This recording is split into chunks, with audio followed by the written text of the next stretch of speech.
बड़ों को प्रणाम, छोटों को स्नेह और आशीष। मैं हूँ राजेश त्रिपाठी। स्वागत है आपका मेरे चैनल धर्म दर्पण में। धर्म दर्पण में हम लोग विविध पर्व प्रसंगों और त्योहारों के बारे में तो आपको बताते ही हैं, राम कथा सुनाते हैं और जीवन मंत्र में प्रेरणाप्रद कुछ प्रसंग और कथाएं आपको बताते हैं। आज का जो हमारा वीडियो है उसका शीर्षक है, क्या है पुरुषोत्तम मास, इसमें क्यों नहीं होते शुभ कार्य।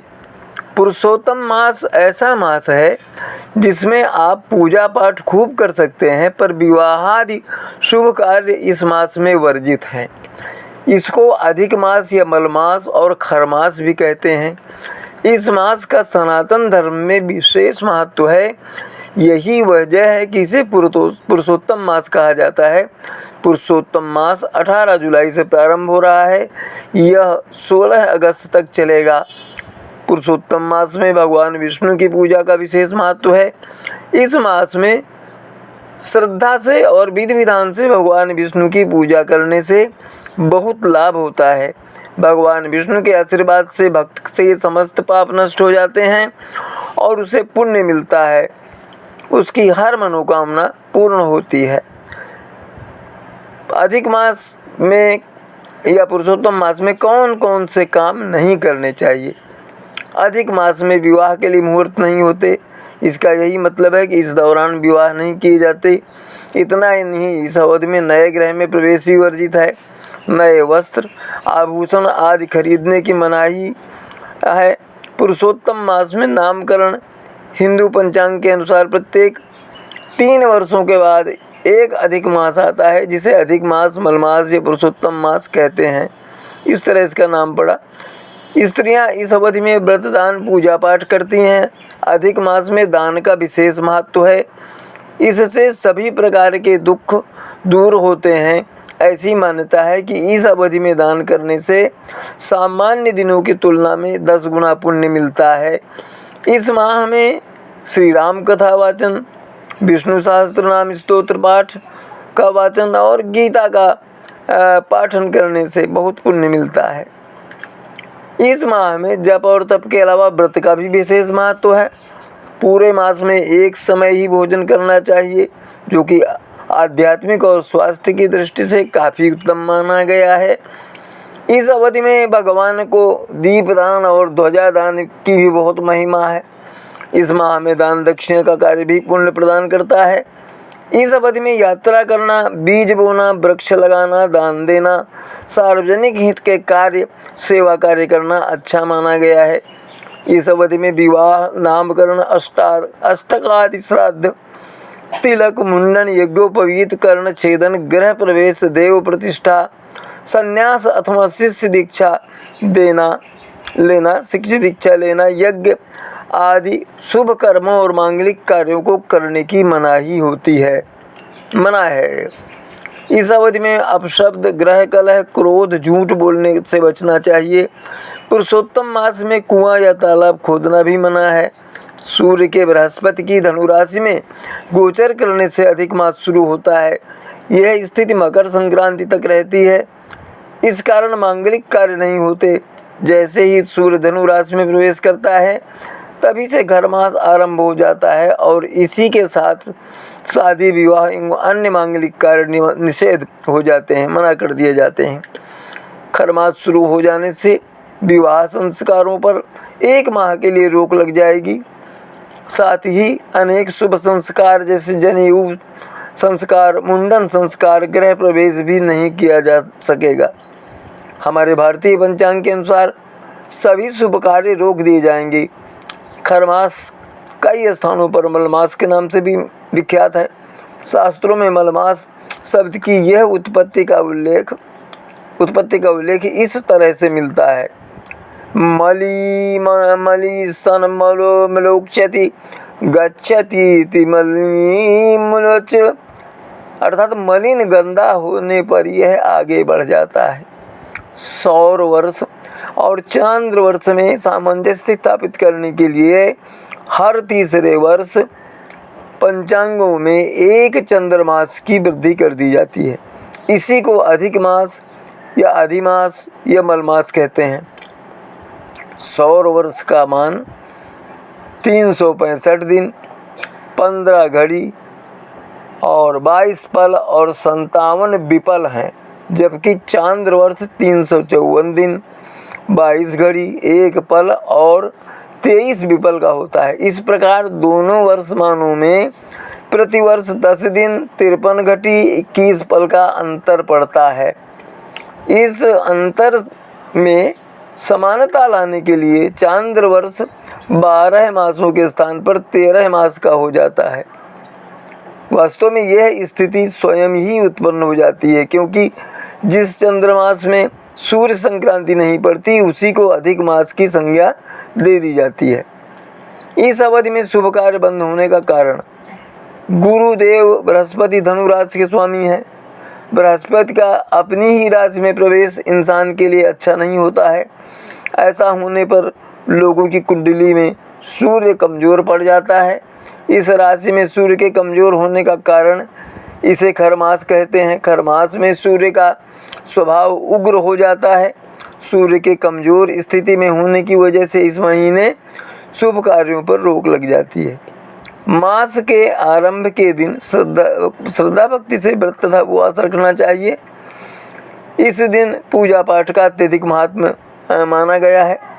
इस मास के में प्रारंभ के दिन दान आदि शुभ कर्म करने का फल अत्यधिक मिलता है। जो व्यक्ति इस दिन व्रत, कथा, पूजा आदि कार्य करता है वो सीधा गोलोक जाता है और भगवान कृष्ण के चरणों में स्थान पाता है। खरमास की समाप्ति पर स्नान, दान तथा जप आदि का अत्यधिक महत्व होता है। इस मास की समाप्ति पर व्रत का उद्यापन करके ब्राह्मणों को भोजन कराना चाहिए और अपनी श्रद्धा अनुसार दान आदि करना चाहिए। इसके अतिरिक्त एक महत्वपूर्ण बात यह है कि खरमास महात्म्य की कथा का पाठ श्रद्धापूर्वक प्रातः एक सुनिश्चित समय पर करना चाहिए। मलमास को अशुभ माह मानने के पीछे एक पौराणिक कथा है। धार्मिक मान्यताओं के अनुसार एक बार सूर्य अपने 7 घोड़ों के रथ को लेकर ब्रह्मांड की परिक्रमा करने के लिए निकलते हैं। इस परिक्रमा के दौरान सूर्य देव को रास्ते में कहीं भी रुकने की मनाही होती है, लेकिन सूर्य देव के 7 घोड़े कई साल निरंतर दौड़ने की वजह से जब प्यास से व्याकुल हो जाते हैं तो सूर्य देव उन्हें पानी पिलाने के लिए निकट बने एक तालाब के पास रुक जाते हैं। तभी उन्हें स्मरण होता है कि उन्हें तो रास्ते में कहीं रुकना ही नहीं है, तो वे तालाब के पास कुछ गधों को अपने रथ में जोड़कर आगे बढ़ जाते हैं। इससे उनकी गति धीमी हो जाती है। यही वजह है कि खरमास को अशुभ माह के रूप में देखा जाता है। पुरुषोत्तम मास में धर्म प्रेमी लोग भांति भांति का दान कर पुण्य फलों का संचय करेंगे। अनेक मंदिरों में कथा पुराण के आयोजन होंगे। दिवंगतों की शांति और कल्याण की कामना में ब्राह्मणों के घर पूरे माह जल सेवा करने का संकल्प लिया जाएगा। मिट्टी के कलश जल भरकर दान दिए जाएंगे। खरबूज, आम, तरबूज सहित अन्य मौसमी फलों का दान होगा। खजूर और प्लास्टिक के हाथ पंखे ब्राह्मणों को भेंट किए जाएंगे। पूरे माह स्नान कर विधि पूर्वक पूजन अर्चन कथा श्रवण होगा। कैसे और कब आता है पुरुषोत्तम मास? जिस चंद्रमास में सूर्य की संक्रांति नहीं होती वह मास अधिमास कहलाता है। अधिमास या अधिक मास कहलाता है। दूसरे अर्थ में यदि चंद्रमास के दोनों ही पक्षों में सूर्य किसी भी राशि में प्रवेश नहीं करता अर्थात संक्रमण नहीं करता, तब वह संक्रमण रहित मास वर्ष की मास गणना में अधिक हो जाता है। लोक भाषा में इसे अधिक मास, मल मास या पुरुषोत्तम मास कहा जाता है। यस्मिन् मासे न संक्रांति संक्रांति तद्वमेव वा मल मास स विज्ञेयो मासे विंशततमे भवेत त्रिंशततमे भवेत। धार्मिक दृष्टि से ये मास भगवान विष्णु और श्री कृष्ण को समर्पित पुण्यदायी मास है। भगवान श्री कृष्ण का ही एक नाम पुरुषोत्तम होने से इस मास का नाम पुरुषोत्तम मास कहलाया। ज्योतिष विज्ञान के अनुसार ये मास 32 माह 16 दिन और 4 घड़ी में जो है फिर से आता है। अधिमास के विज्ञान को चंद्रमास या सौर मास के आधार पर ही समझा जा सकता है।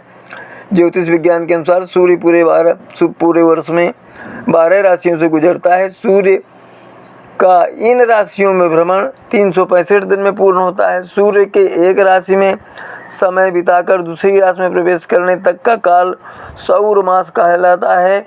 अतः सूर्य की इस गति के आधार पर ही की जाने वाली वर्ष गणना सौर वर्ष कहलाती है। ओम नमो भगवते वासुदेवाय मंत्र या गुरु द्वारा प्रदत्त मंत्र का नियमित जाप करना चाहिए पुरुषोत्तम मास के दौरान। इस मास में श्री विष्णु सहस्त्रनाम, पुरुष सूक्त, श्री सूक्त, हरिवंश पुराण और एकादशी महात्म कथाओं के श्रवण से सभी मनोरथ पूर्ण होते हैं।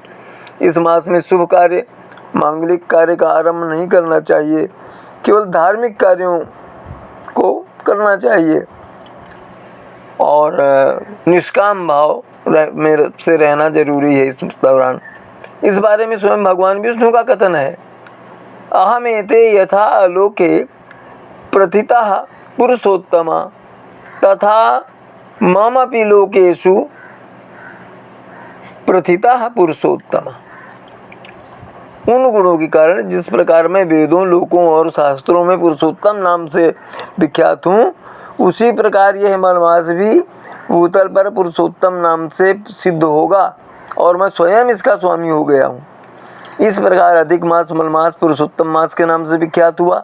भगवान कहते हैं, इस मास में मेरे उद्देश्य से जो स्नान ब्रह्म मुहूर्त में उठकर भगवत स्मरण करते हुए किया गया, स्नान, दान, जप, होम, स्वाध्याय, पितृ तर्पण तथा देवार्चन किया जाता है, वह सब अक्षय होता है।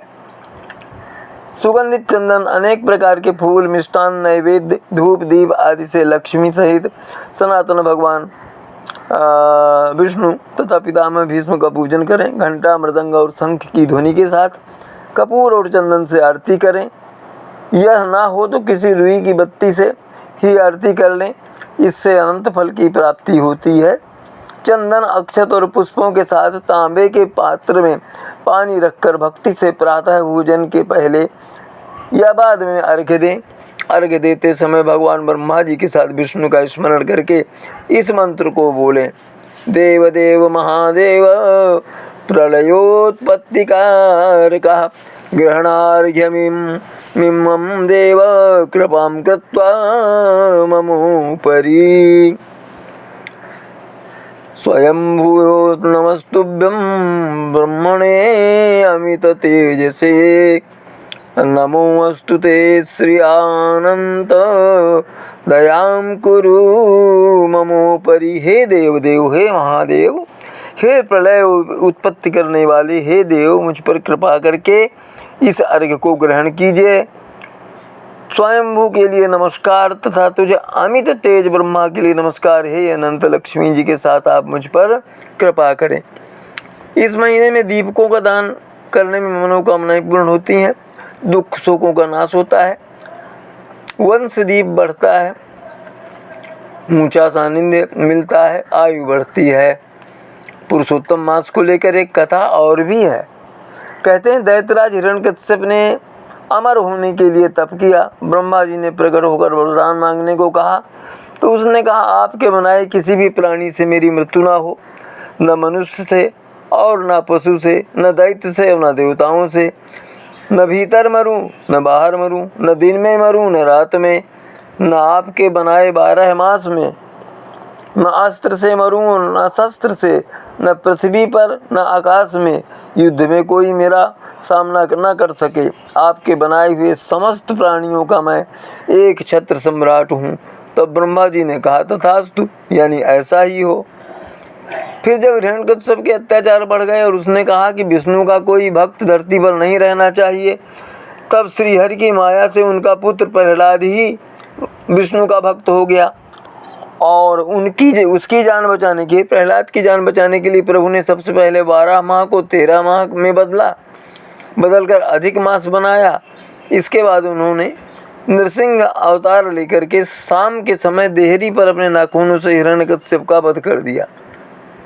उसके बाद चूंकि हर मास के लिए एक देवता निर्धारित हैं, परंतु इस अतिरिक्त मास का अधिपति बनने के लिए कोई भी देवता तैयार न हुआ। ऐसे में ऋषि मुनियों ने भगवान विष्णु से आग्रह किया कि वही इस मास का भार अपने ऊपर लें और इसे भी पवित्र बनाएं। तब भगवान विष्णु ने इस आग्रह को स्वीकार कर लिया और इस तरह यह मलमास के साथ पुरुषोत्तम मास भी बन गया। तो ये थी पुरुषोत्तम मास, अधिक मास या कहें मलमास की कथा जो हमने आपको सुनाई। 18 जुलाई से प्रारंभ हो रहा है अधिक मास, मलमास। और इसी तरह के अन्य धार्मिक प्रसंगों के साथ हम आपसे अपने अगले वीडियो में मिलेंगे। तब तक के लिए नमस्कार, प्रणाम। आप सपरिवार सुखी रहें, सानंद रहें, सुरक्षित रहें, यही हमारी कामना और प्रभु से आग्रह है। ऐसे ही हमारे धर्म दर्पण चैनल का समर्थन करते रहें। मिलते हैं अगले वीडियो में, तब तक के लिए प्रणाम, नमस्कार।